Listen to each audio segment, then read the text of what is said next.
Salam sahabat, perkenalkan nama saya Shana. Senang bisa berbagi melalui channel ini karena menurut saya sharing is caring. Pada video ini, saya akan sharing tentang tips penulisan hasil dan bukti aktualisasi CPNS pada saat Latsar. Laporan aktualisasi. Mendengar kata itu, mungkin ada yang langsung terpikir seperti ini.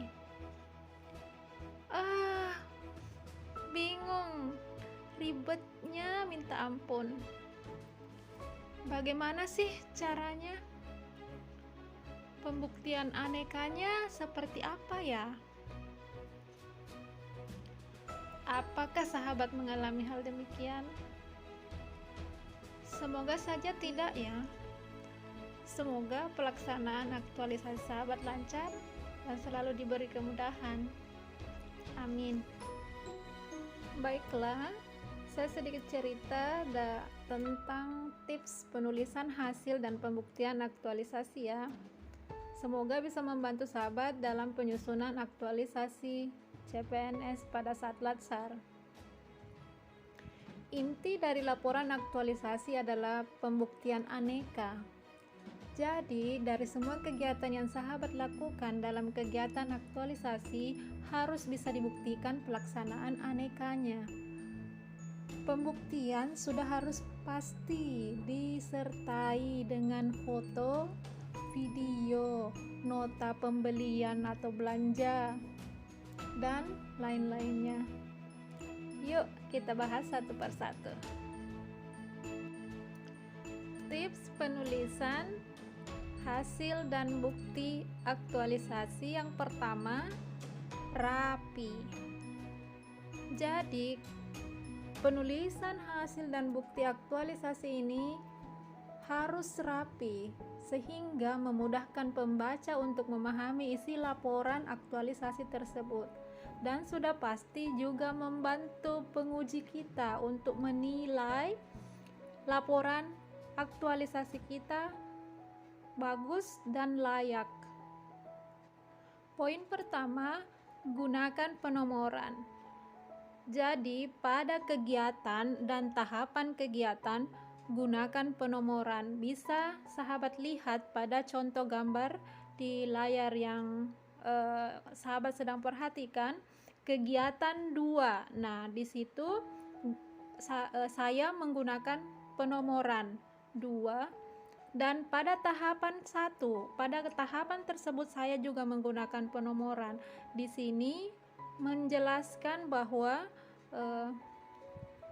tahapan kita jelas, kegiatannya kegiatan 2, tahapannya ada pada tahapan 1. Jadi gunakan penomoran. Poin 2, gunakan huruf yang lebih besar. Jadi ketika sahabat menuliskan kegiatan beserta tahapannya, maka gunakan ukuran huruf yang berbeda. Misalnya kegiatan berarti kegiatan beserta nama kegiatannya hurufnya lebih besar, tahap kegiatannya hurufnya lebih kecil sedikit, dan pada saat penulisan deskripsi tahapan kegiatan kembali ke ukuran normal yaitu 12. Poin ketiga, berikan tanda pembeda antara kegiatan dan setiap tahapan kegiatan. Jadi susunan penulisan laporan sahabat itu bisa terlihat sangat rapi karena ada pembeda antara kegiatan dan tahapan kegiatan beserta deskripsinya. Jadi berikan pembeda. Bisa dilihat di contoh, pembeda yang saya gunakan pada contoh tersebut adalah warna dan kotak. Tips kedua, detail. Deskripsi tahapan kegiatan sebaiknya dijelaskan secara detail dengan prinsip 5W1H.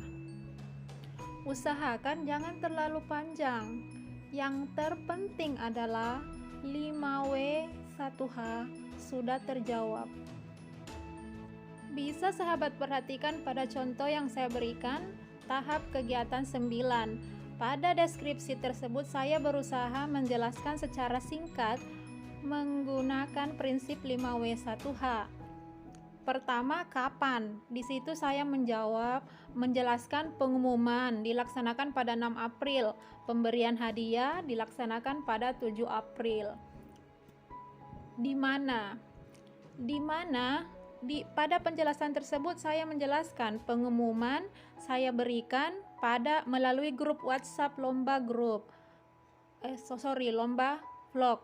Selanjutnya pemberian hadiah dilaksanakan di ruang kantor SMA. Selanjutnya apa yang diberikan? Nah, di sini saya juga menjelaskan yang hadiah yang saya berikan kepada peserta berupa uang tunai dan sertifikat. Nah, jadi seperti itu. Pada saat pendeskripsian tahapan kegiatan, kita harus mendeskripsikan secara singkat, tapi dengan prinsip 5W1H. Poin kedua pada tips detail adalah sertakan link. Jika pelaksanaan kegiatan menggunakan media yang berbasis internet, maka sertakan link media tersebut pada deskripsi kegiatan. Kenapa muncul kategori atau poin sertakan link ini? Sebagaimana kita tahu saat ini kita berada pada situasi COVID ya. Jadi segala macam kegiatan kemungkinan besar kita lakukan secara daring, maka sertakan link atau link tersebut sangat diperlukan untuk menunjang deskripsi tahapan kegiatan kita. Selain itu, link ini juga menjadi salah satu pembuktian bahwa kegiatan aktualisasi kita terlaksana. Sebagai contoh, pada tahapan kedua kegiatan saya, di situ saya memunculkan link grup Telegram yang saya gunakan pada kegiatan yang saya lakukan pada aktualisasi. Poin ketiga yaitu keterkaitan dengan nilai aneka. Jadi sahabat, jangan lupa menyertakan keterkaitan dengan nilai aneka. Gunakan kotak untuk mempercantik, karena penulisan hasil aktualisasi bisa dibuat sekreatif mungkin sesuai dengan kemampuan sahabat. Nah, bisa sahabat lihat pada contoh yang saya berikan. Pada gambar paling bawah di sana ada kotak berwarna pink. Di situ saya menuliskan keterkaitan substansi dengan mata diklat. Jadi keterkaitan anekanya adalah akuntabilitas berupa konsisten. Jadi di sini kita menunjukkan bahwa tahapan kegiatan 3 ini atau tahapan kegiatan sahabat itu keterkaitan anekanya berada pada nilai akuntabilitas berupa konsisten. Seperti itu ya. Tips ketiga, jelas. Pembuktian berupa foto atau screenshot disusun sekreatif mungkin. Penempatan harus jelas dan tidak terlalu kecil. Pada foto tersebut, sebaiknya sertakan keterangan.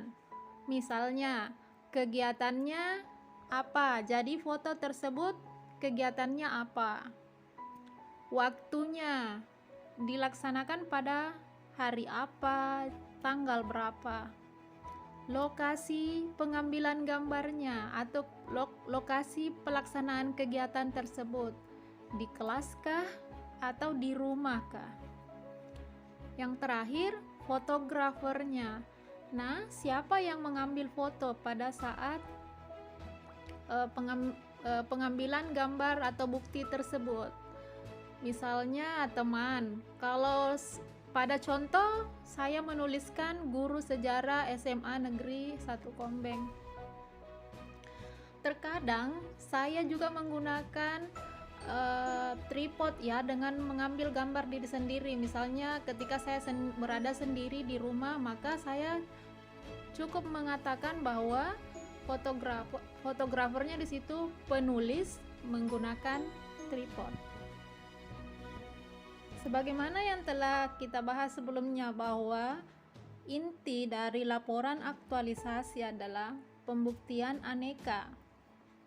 Jadi, pembuktian ini harus disesuaikan dengan nilai aneka di setiap tahapan kegiatan yang kita lakukan.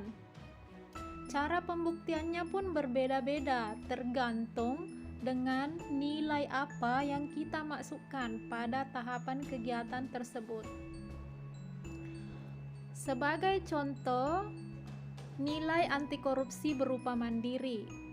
Sahabat buktikan dengan nota pembelian jika tahapan kegiatannya berkaitan dengan belanja alat dan bahan kegiatan. Lain halnya dengan nilai akuntabilitas berupa tanggung jawab. Nilai ini sahabat bisa buktikan dengan foto, misalnya foto pada saat pelaporan kegiatan kepada atasan. Satu catatan poin pada pengambilan foto, ingat kembali saat ini kita berada pada masa pandemi COVID ya.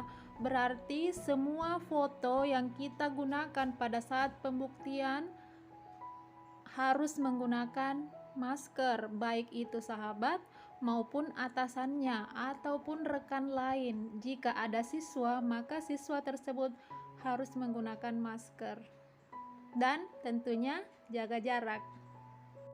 Lanjut, kita bahas yang lain, nilai etika berupa sopan santun. Nilai ini sahabat perlu buktikan dengan video saat pelaksanaan kegiatan, karena pada nilai sopan santun ini kita perlu menunjukkan bukti bahwa sopan santun betul-betul terjadi melalui videonya ya. Video ini nanti dilampirkan dalam bentuk CD pada laporan.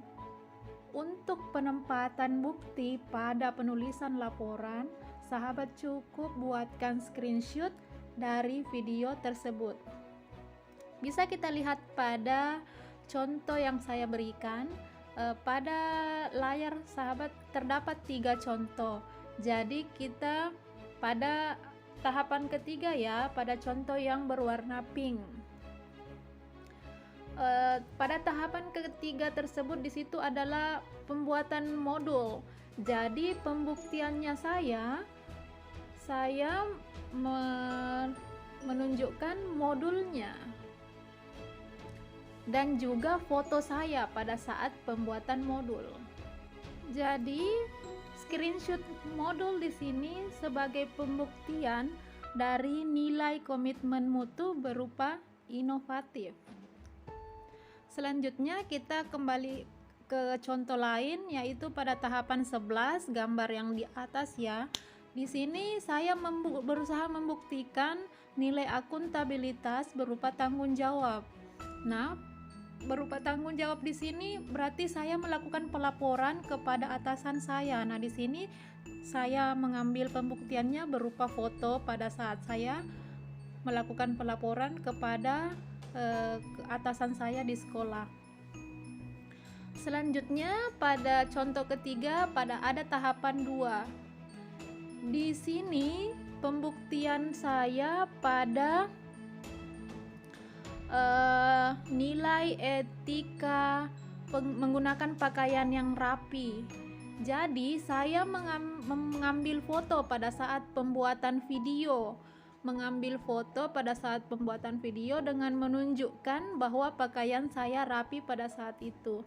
Selain itu, saya juga memunculkan screenshot dari video yang saya buat pada saat itu. Jadi pada saat ini kita berada pada masa daring, jadi mungkin banyak yang menggunakan video atau banyak yang menggunakan aplikasi-aplikasi untuk pada kegiatan aktualisasinya. Maka sebaiknya sahabat menggunakan 2 pembuktian. Yang pertama, foto foto sahabat pada saat melakukan kegiatan tersebut.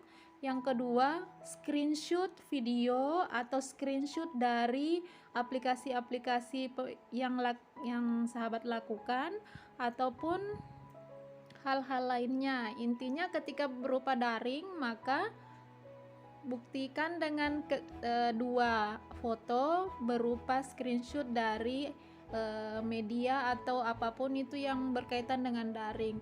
Selain itu, jangan lupa sertakan linknya.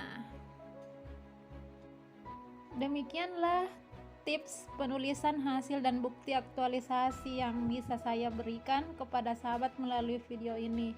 Semoga saja bisa sangat membantu sahabat dalam penyusunan laporan aktualisasi CPNS-nya. Jika sahabat memiliki pertanyaan atau ingin sharing kepada saya, silakan melalui kolom komentar. Kita berbagi cerita.